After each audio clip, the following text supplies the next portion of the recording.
All right, and welcome everybody to the Daily Space Weather. We've got no less than 4 sunspot groups currently visible on the closest star. Here's the southern hemisphere of El Sol. So 2 largest sunspot groups are this one here, which actually the computer is calling this 2 groups.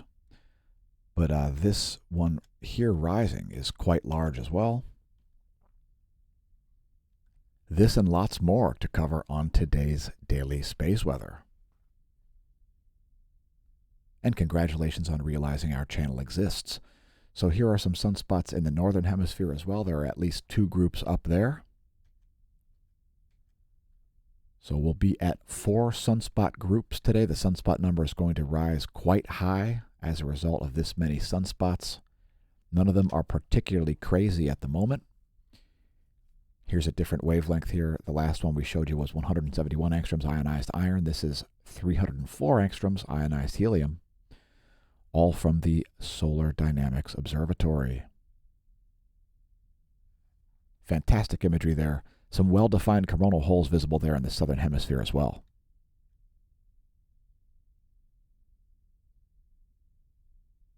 And if you haven't seen smAsho presents the Sun Part 18, check out our playlists.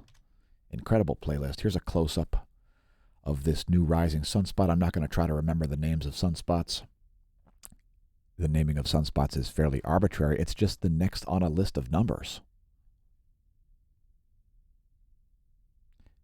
All visible sunspot groups are beta class, which raises the probability of solar flares. So here you can see sunspot 2860 now setting out of view. This is 2863 down here. The rest of the names I'll just leave up to the folks who are officially naming them. And this one has grown significantly here, so that's some activity there for you.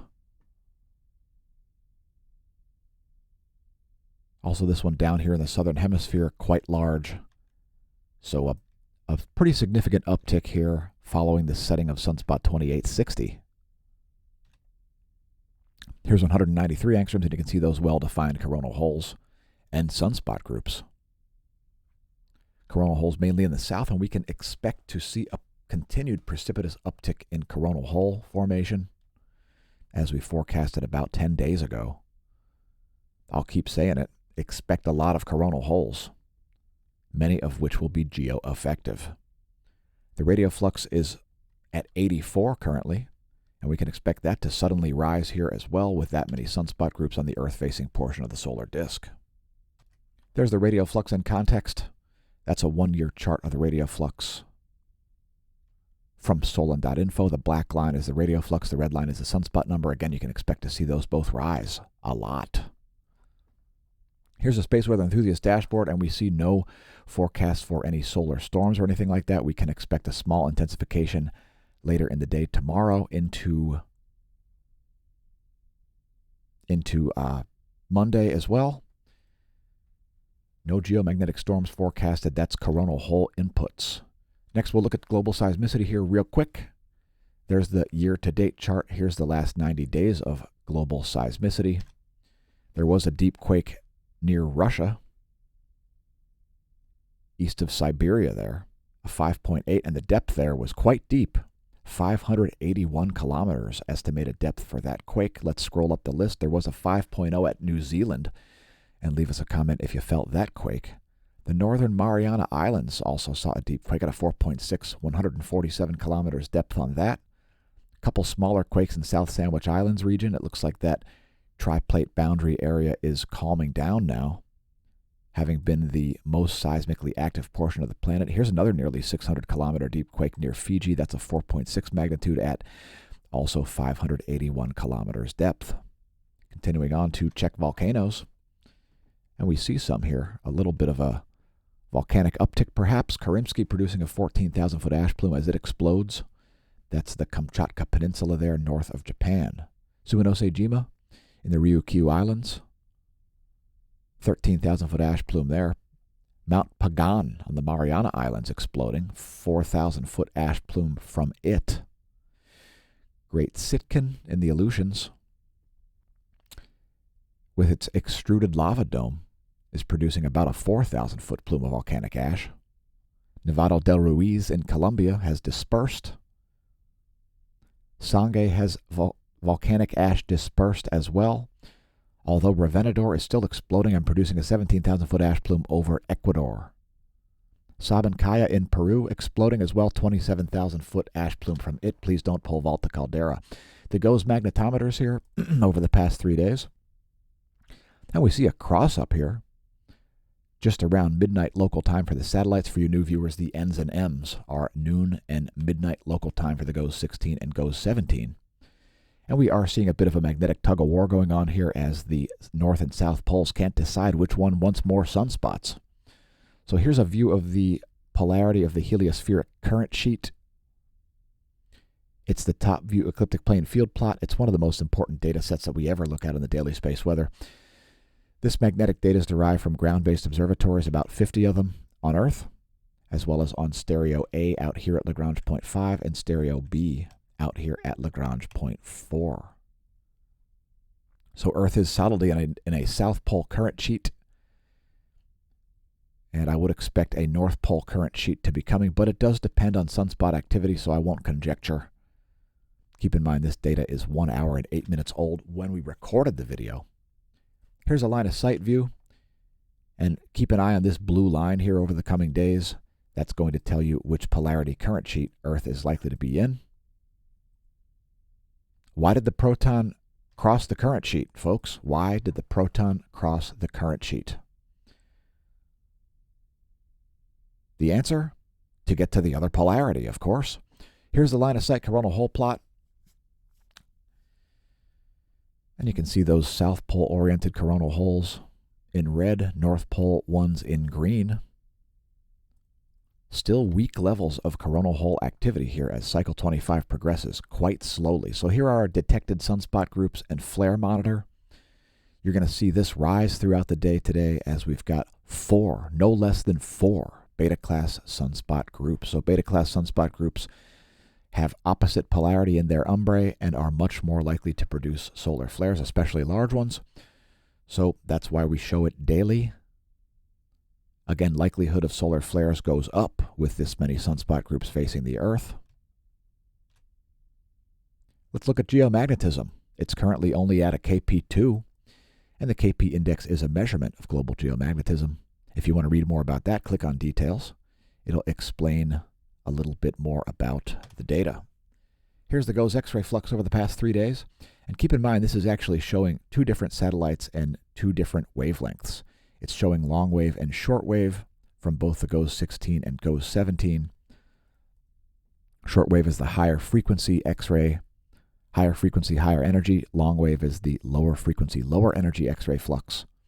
And we're delighted to see the GOES 16 and 17 both online now. No major flares, although again the likelihood of major flares has gone up quite a lot with 4 beta class sunspot groups. No spikes in the proton flux here. And this is actually 3 energy levels here: 100 mega electron volts, 50 and 10 mega electron volts from the GOES 16. And we typically see a spike in this when we see relativistic particles sent from solar flare-induced coronal mass ejections. But we don't need solar flares to produce coronal mass ejections. Let's look at the real-time solar wind. And we do see a weak coronal hole stream here, looking like it's recently showed up, as we see this dip in the solar wind density and an increase in the solar wind speed at the same time. That's the typical signature there of a coronal hole wind stream.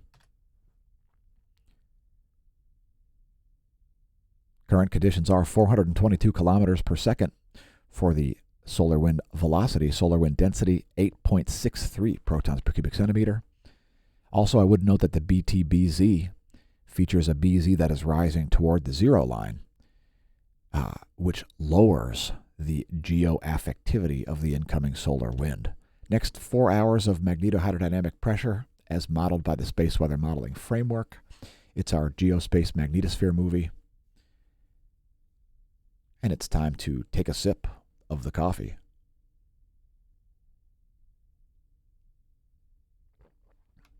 Ah, yes, the sweet, delicious nectar. So fairly homogeneous pressure here over the past 4 hours. Nothing to write home about there. A little increase in the past 4 hours. Also, we'll look at ground magnetic perturbations, I think. All right, so we've got some glitches going on here on the Geospace Magnetosphere Movies page for ground magnetic perturbations. We're going to show you a different image today. It's a higher resolution image of North America. Changes in the Earth's B field in the North American region. Hopefully this will be back to normal tomorrow. We usually show a global view of this. It would not load.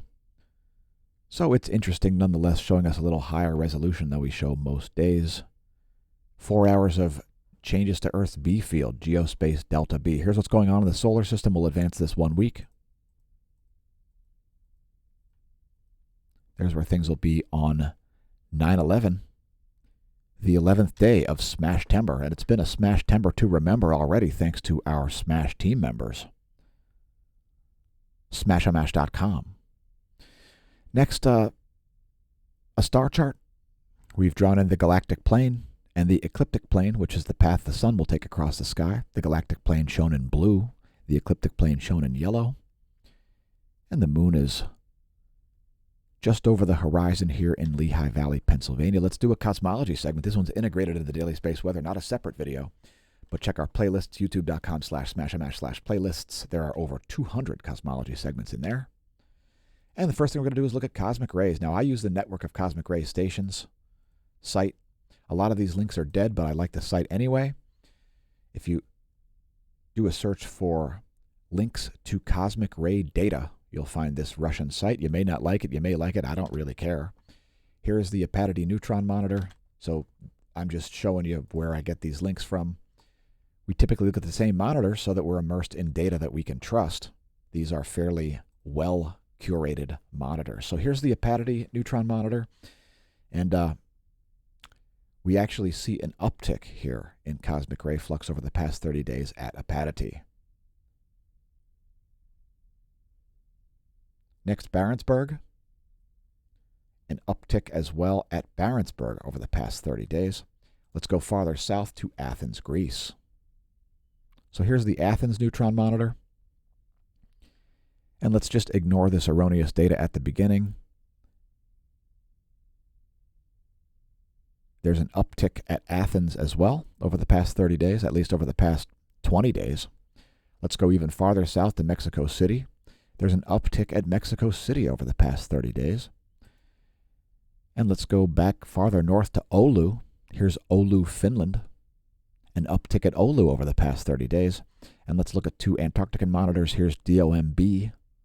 A downtick at DOMB slightly over the past 30.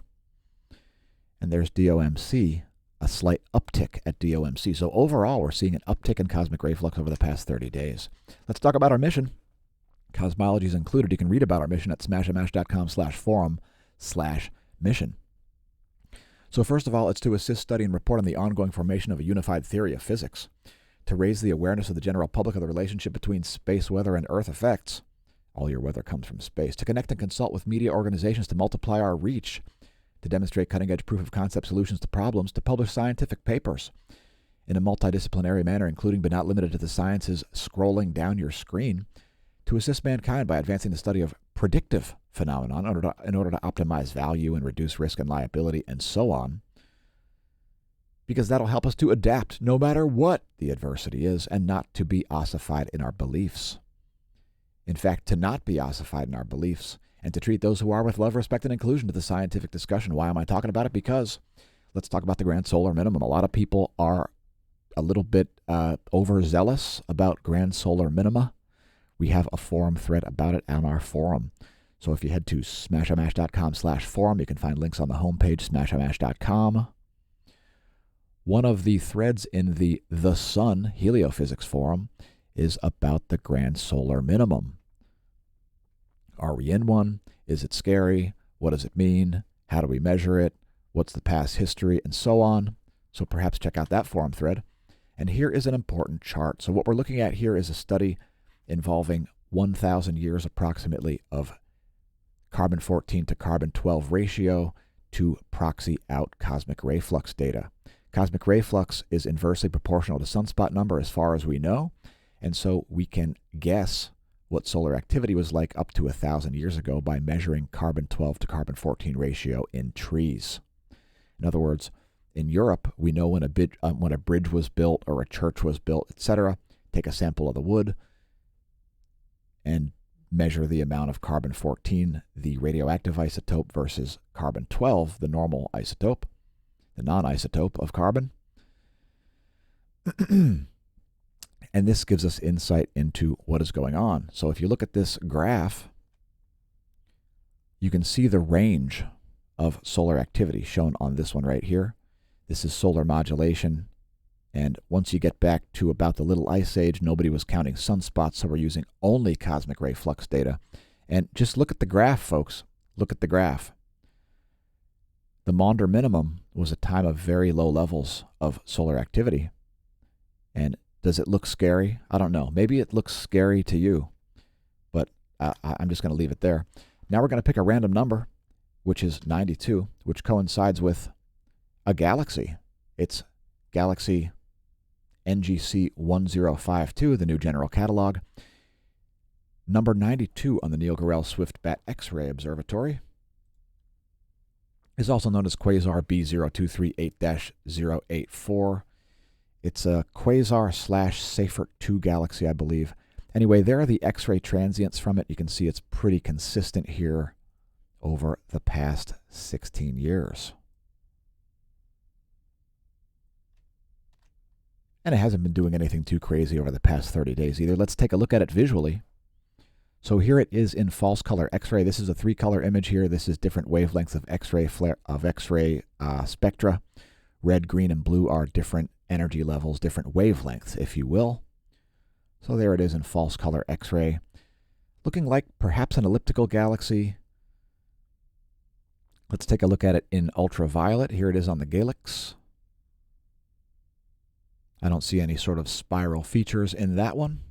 And let's go down the color bands here. How about optical? Here's the high-resolution Pan-STARRS optical imagery. Great imagery there, and you can see other galaxies around it.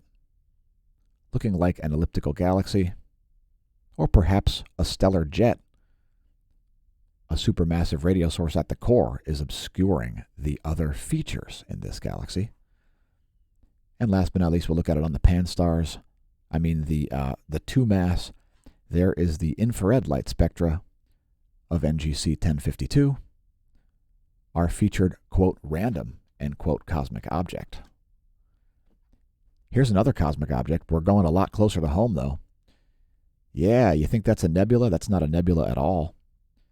That's the first stage booster of a Falcon 9. This is the second stage booster of a Falcon 9. This one up here actually returned to Earth and landed on a drone ship. So that's the astronomy picture of the day. You can go check it out yourself at apod.nasa.gov.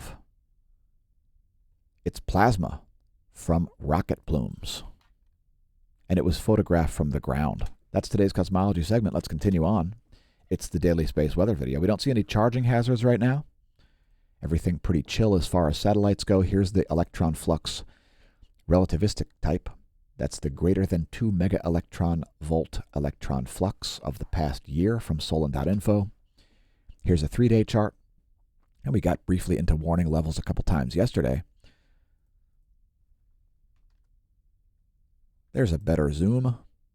And we're seeing a cratering here of the electron flux with the arrival of a coronal hole wind stream, a typical feature of that. So here's the forecast model. The green boxes are the forecast. The yellow diamonds are the observation. I would expect this to be a little bit lower than the green box there. As you can see, it's already cratered from the incoming coronal hole wind stream, which is pretty slow and didn't show that density. It didn't show a real big density spike.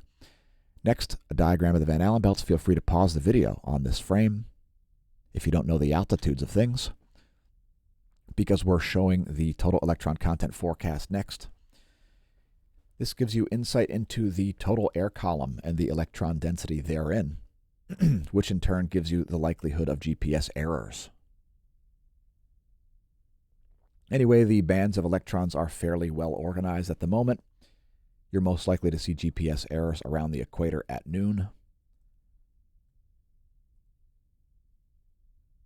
Only minor anomalies. as everything is pretty normal. Here's another diagram of the atmosphere here, showing you where the F ionosphere layer is, which is at around 300 kilometers. Here's the next slice. It's one slice of the atmosphere in vibrational frequency. This is what's going on above your head. It's quite complex up there in the bridge between space and Earth. A lot of molecular activity going on at the ionosphere layer. So some minor high-frequency anomalies here, some minor low-frequency anomalies. We'll show you the anomaly map next. After the latest image, there's 9:30 universal time. Here's the anomaly map. This is departure in megahertz from the 30-day median.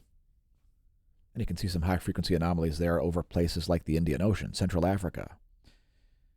Mostly north of the equator. It is still summertime in the northern hemisphere.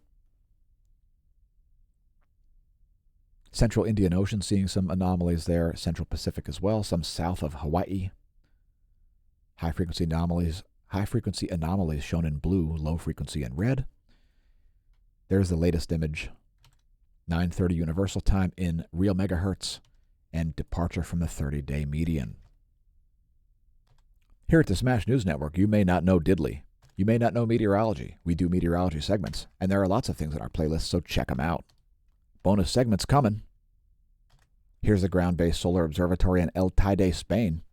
And we're even getting insight into the weather in Spain, folks. We can see that there's a little bit of cloud layer going on in Spain because we're seeing some bad imagery here in the last few frames. Must be clouding up in El Teide, Spain.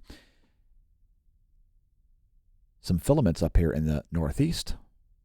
Again, likelihood of solar flares has gone up. Let's check out the latest refreshes of the colorized magnetogram and the solar intensity gram. So that sunspot's beta class, that's grown since yesterday. That sunspot's beta class, it's pretty small. And this one down here is also beta class. That one's grown since I got up this morning. So again, the likelihood of solar flares has gone up as well. Is there even another one? There's another sunspot group. So I think we're at 5 sunspot groups. 1, 2, 3, 4, 5. Yes, so 5 sunspot groups. I keep getting corrected as solar activity suddenly increases before your very eyes. So that looks like it's beta class as well. 5 beta class sunspot groups, folks. That is a pretty precipitous and sudden uptick there in solar activity. Here's a full disk view in 171 angstroms. House favorite.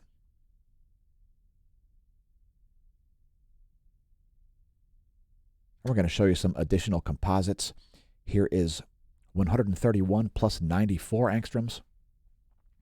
These are wavelengths specifically formulated to study solar flares in that they take 10 images per minute instead of only 2, 5 times more images than the other wavelengths. 94 and 131 angstroms. It's green and aqua blue on the SDO datasets. And here's a close-up of this rising region in the southeast. We may have to do another video today just analyzing all the sunspots because there are so many. In any case, thanks for tuning in. Congratulations on realizing our channel exists, and may that solar wind be at your back.